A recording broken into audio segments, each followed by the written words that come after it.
आज हम पीछा घूमती रहे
मैं तो जान ही नहीं पाई।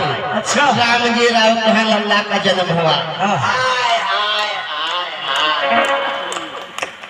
अरे क्या मामला है भाई? हमको बताया नहीं कि राम जी राव के यहाँ लल्ला का जन्म हुआ। मैं तो गई थी टेंट की दुकान पे, टेंट वाले ने बताया कि चले जाओ, राम जी राव के यहाँ लल्ला का जन्म हुआ महू छावनी में। तो कौन हो? हम कौन नहीं, ना तो मैं ऊपर वाली हूँ ना तो नीचे वाली, मैं तो बीच वाली हूँ, बिना पहने के लोटे जिधर भी ढलका दो।